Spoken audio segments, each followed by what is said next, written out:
I'm Vin. I'm Sori. That's Booby. Culpy and Chip. Parkway Drive, breaking point. You look nice. From the big this is from one of my best friends in the channel, Dan Pogmore. He's from Australia. You guys have some spirited discussions. That's my guy. It's one of my number one. To see some of those spirited discussions or hear them, check out Middle America. Vin and Sori. Yep. That's where all those debates are. The stuff for the registry is coming in like every day. I am super excited to do the baby shower. That's gonna be, we're gonna set the date, so we're gonna let you guys know. If anybody else is interested in participating in that, is you set the date? What's the date? I told you, babe, that it's in that thing, and you keep saying you're gonna help me find it. Okay, so we don't have a date yet. We do. I just don't know how to get to it. Anyway, if you are interested in participating... 52 of 67 items purchased, babe. 52 items. I haven't looked. That's crazy. I haven't looked in a little bit. All right, continue. Anyway, so if you want to participate in that, because we have how many... What did it say? How many items? 52 of 67. We have a total of 67 items that we have on our registry. So that is... The link is going to be in the description. And... if you want to see a debate between me and Vin over Monopoly, which we talked about that we did, that actually happened on my last live stream, which was last night. Sorry if you missed it. But you can still get access to that. Just go look up, did Vin cheat? And then you need to put in the comments either Sori or Vin, whoever you think. Well, we already had it settled. We had the Monopoly. We had the Monopoly Pope come in and we solved the problem. So it's just conveniently one person was on his side. You don't even need to look at the live stream. Because one person was on his side, he's automatically defaulted to be right. So I need more of you to go on there and check it out and sign Sori. Anyway, this is Parkway Drive. That's on My Sori Life. I don't know if I told you that much. This is an Australian band, and then Dan is Australian. Okay. So there we are. All right. Makes sense then. Breaking point. Let's go. And go. Starts right out.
That's a very. So all these folks are. I think this is Kyrie, Silver Kyrie. Yeah. And look at this meme. Vin. Literally any song, original sin. What are they dousing a baby? Yeah, he's baptizing a baby. Literally every song. Check this out, y'all. Check this out. We'll put it up there for everybody to see. But yeah, it's like a running thing. Or Vin's always talking about original sin, so I won't talk about original sin in this song.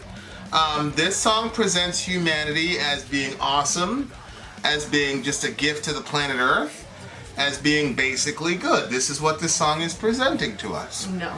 Yeah, so I won't mention it ever again, bitches. Good God Almighty! Wow, you're really hot, huh? I'm very hot. It's because of me. Yeah. You get it? She's hot because of me, because I'm hot. It means attractive, but it also means it's a double entendre. Temperature? In this context, he's saying he's hot. Get it? You don't get it? You're not as smart as me. Okay, jeez, man. This song is pessimistic as hell. Literally hell. What you think? First of all, whoever that guitarist is on that band is crazy. Yeah. So they started that song. It was heavy. It was like the way that the energy that it put out. I loved the energy. I liked the way that it sounded all around, vocals included. When I hear songs, like because the majority of our songs start like this. They start like slow, and then there's like a build up. Yeah, this one had This nothing. one was just like bow, bow, whoa. bow, right in the grill, sucker. And then you're like, turn it up. Yeah. I'm like, my ears are already hurting. What do you mean turn it up? Yeah. If anybody has a solution to that, so that way he can control his headphones and I can control mine. But the thing is, there's only one jack on the side of the computer. I listen. All my. So we use all the music. All the music I listen to, I listen on 10. Yeah, I think that somewhere in your life, you destroyed your eardrums. No, it's not that I can't hear it. It's just that when I really, really like a song, I want to hear it loud. Does it hurt when you put it loud? No. Okay, well, it hurts my ears. I know. Are we having this discussion? Can we talk about the song? We can have whatever discussion that we want to have because it's our channel. You should see some of the comments that I've been getting. About what? Us. People, some people, they really don't like us. Which I just don't understand why they don't just stop watching the channel, but they can't help it. They're mad at us, but they want to... Did you save it? Yeah, I saved one of them. Look, every video they act like they know who the band is, and they're not, and they were not big.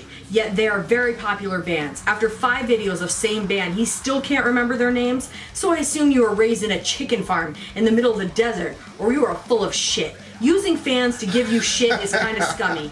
Anyhow, your comments couldn't be way more off. Your so-called description is a joke. Be original and honest. Cut the bullshit. And if you grew up in a cult for what it sounds, woman full of shit. I was like, what? Yeah, I don't know. I was like, wait, what? A chicken farm in the desert, though. I like that one. Yeah. How could you have a chicken farm in the desert, so? I don't think those chickens would survive. Woman full of shit. It sounded very, like, what do you call that? Like, what, Neanderthalish? Like, woman full of shit. Like, why? This woman is full of shit. But woman full of shit just sounded like... Strange run-on sentence. You could. That's a different... No, because it was a little dash, and then it said, woman full of shit. See, if people knew how much joy we get from these thingamajiggies, they wouldn't send them. Oh, I know. They would just think them, but they wouldn't send them. Yeah, you know what? It's kind of becoming a little morning routine for me. When I wake up, because you don't wake up as soon as I do, I start scrolling through the comments and just find the insulting ones. And then I take great joy in them. I'm not sure why. I just think some people are built for this type of line of work, and I think other people are not. No, I feel like, you know how I said, I don't care what you think. I literally could care less. Right. I feel like it's this like point in my pregnancy where I'm just like, I really don't care. So that is wildly entertaining to me. Woman full of shit. Yeah. Well, it's always been entertaining to me. I enjoy that stuff. I've liked some of it, and some of it I'm like, geez. But now I'm like... Colin Cowherd, he was saying that he enjoys that stuff. He loves it. Yeah. You know, like in the intro to his show, like he'll have the people that, you know. Yeah. You idiot! All right, anyway, back to our regular scheduled program. Sonically, it was crazy because it like attacked you right from the beginning. These guys and then are it was talented. just like, what, they just said a bunch of depressing stuff. Well, I don't know if it's depressing. What? How can you not know if it's depressing? Like how is it depressing? It you can look at it as, you know, whenever you see like we're watching a show and there's a certain prophecy, something bad's going to happen in the future. Yeah. And you can look at prophetic. You can look at a prophecy as it's set in stone. This is going to happen. Or you can look at it as if we continue down this trajectory, this is what will happen. Yeah, it just depends on, again, what type of person you are. Right. So, like, Jonah goes through the city and is like, in 10 days, Nineveh will be destroyed. Right. And so he leaves no hope. Yeah.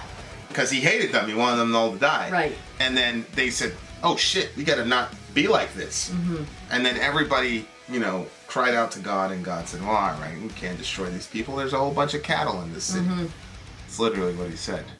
There's 7,000 who don't have their right hand from their left, and also much cattle. Also much cattle, and then that's how the book ends.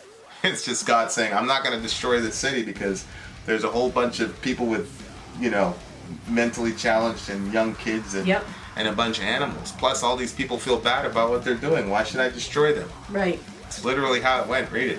But that's actually. But so this is kind of like, a dying world stripped to the bone, intoxicated by madness. It seems like it's talking about like how much we abuse the planet, as well as like what we do to ourselves. Yep. Nothing is sacred. Nothing will be saved. No one shall be spared the horror that has yet to come.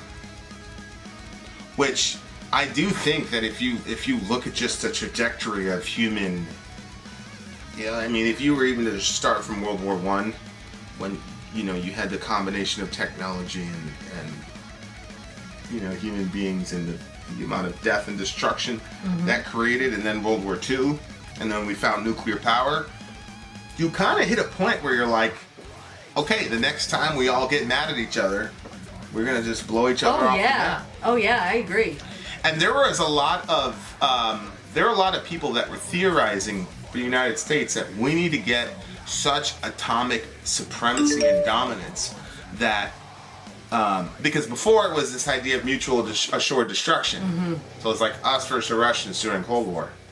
And there were some schools of thought that were saying both of us need to disarm, otherwise we're going to blow each other out of the water. And then the counter argument was no, we need to become so superior and dominate because we're the good guys that there isn't any mutual assured destruction, and there's one superpower, and if you screw with that particular superpower, we'll blow you off the map. But it's better to have somebody that's completely dominant and can crush everybody else. That way we won't have this tit for tat thing, because you'll have one guy that can control everything. So that was like, there would be two schools of thought during the Cold War. And of course, that school won, and we won the Cold War, so they're going to say, has there been any nuclear assault since then? No, so we were right.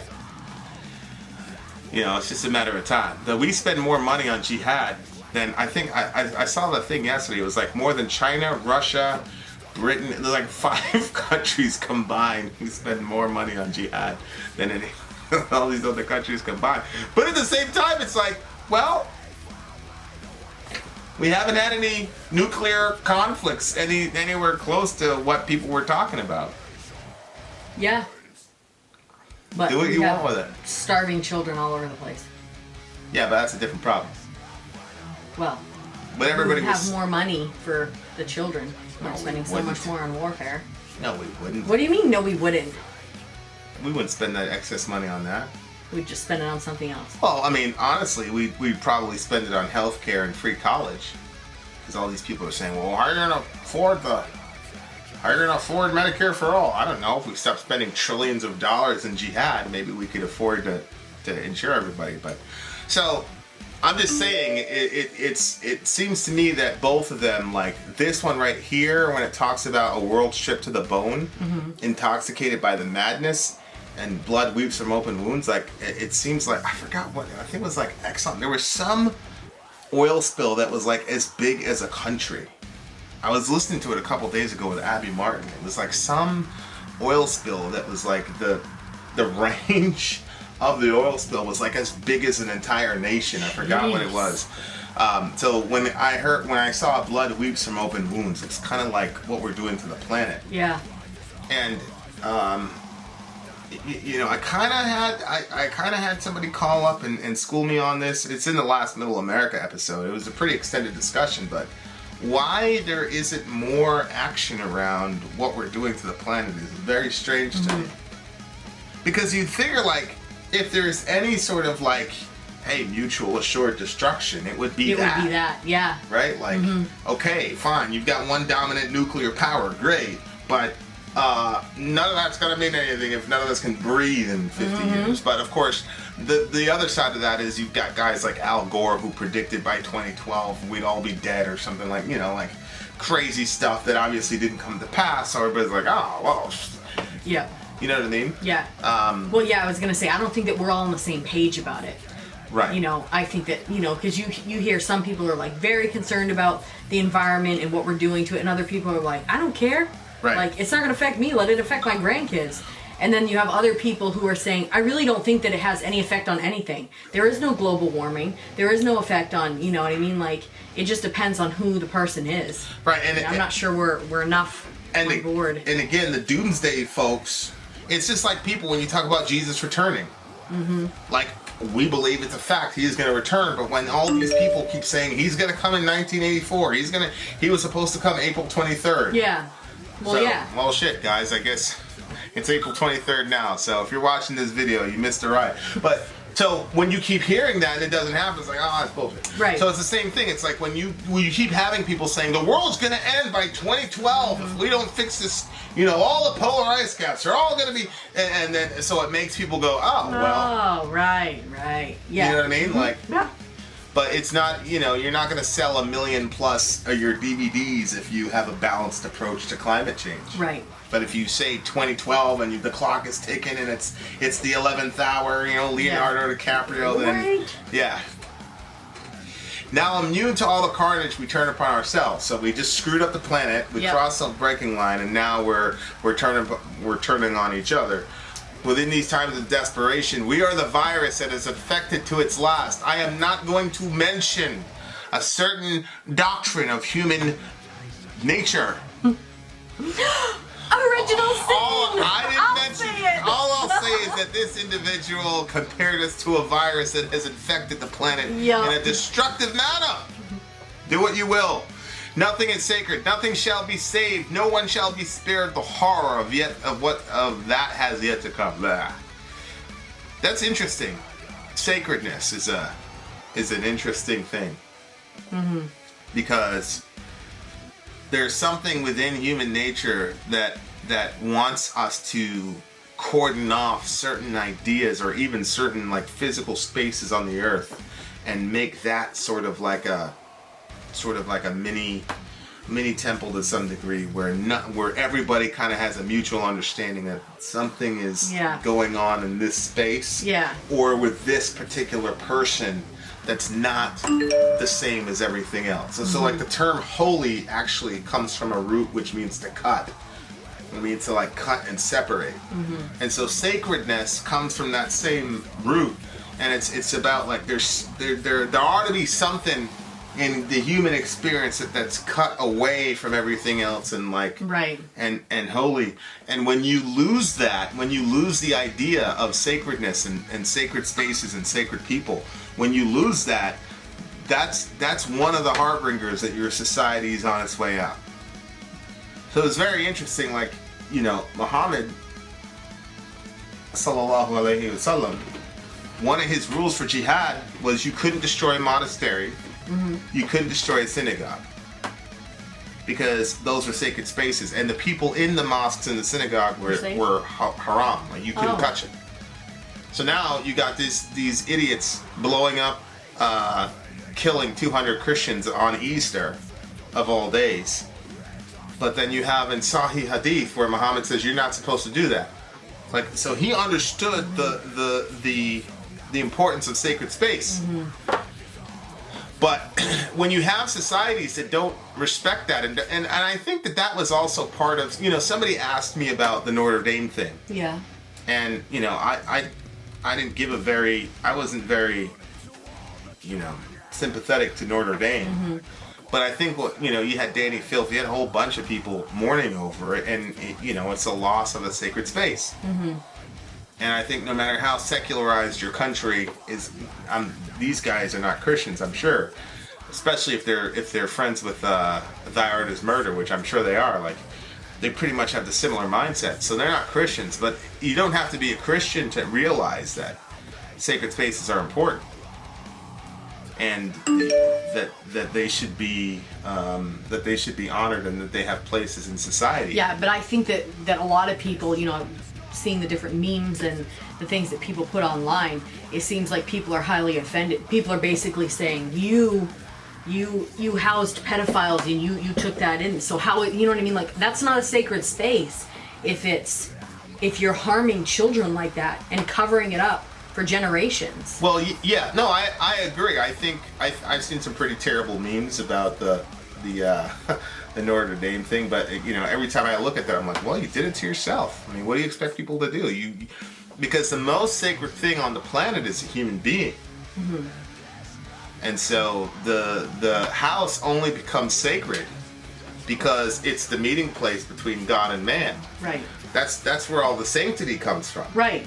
But when you turn that into an institution that houses that type of abuse of children, then obviously it loses its sanctity. Right.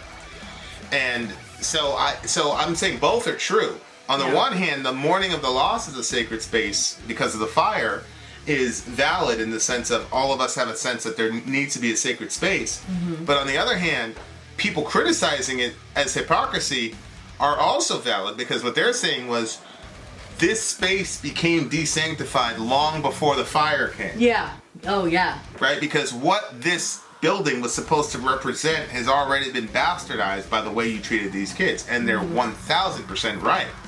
So if an atheist posts a meme that says that, they're right. But then it's a strange thing where atheists also post a meme mourning it, and they're right. So I think they're both right. But I think it's just very interesting to me that he says nothing is sacred, and then later it says destroy and discard. That's all we know. And if I was an atheist, I would still mourn the destruction of sacred spaces and just the overall sanctity of. I think there's a symbiotic relationship between sacred and secular. I think they feed off of each other to some degree, and I think that without one, then the other becomes extremely imperiled. What do you mean? Well, I think, secularists, at least modern secularists, have contributed a lot to our society. Okay. But I also think that the idea of sanctity and sacredness, so for example, like holding a human being, like this idea of a divine spark about human beings that separates us from animals. Even if you're not a theist, people still hold that sanctity of the human being. So, like, for example, if I was to tell an atheist, I've heard many atheists say, these people are acting like an animal, or Trump is an animal, or whatever. And they're speaking about the human being as if we're above animals. And that's a vestige of sort of this idea that there's something sacred or divine about human beings that separates us. So on the one hand, you need that. On the other hand, you do need secularism to some degree, because it's one of the things that levels out.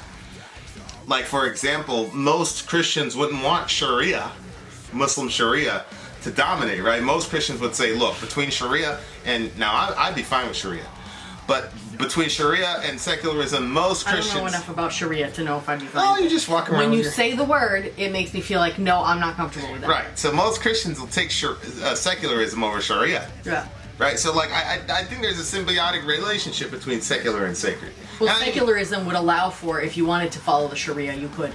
Well, no, not completely. Why? Because there's a penal code to Sharia. And most of the time when people are against Sharia, they're talking about the penal code, cutting off your hand for a thief, that type of thing. Oh. See what I'm saying? Yeah. So most people are like, nah, chill. We're not. Yeah. You know what I'm saying? Not about to do that. So anyway, I just think that the song is it's kind of like a warning. It's like a prophetic warning. Like, hey, you want to keep screwing with the planet? You want to keep killing each other over bullshit? Okay. You want to keep destroying everything that's sacred and just chucking it to the side? Okay. See what happens. And it's a very dystopian future. Oh yeah. You know. What do you give the song? Probably 9.2. We will witness the true depths to which humanity can sink.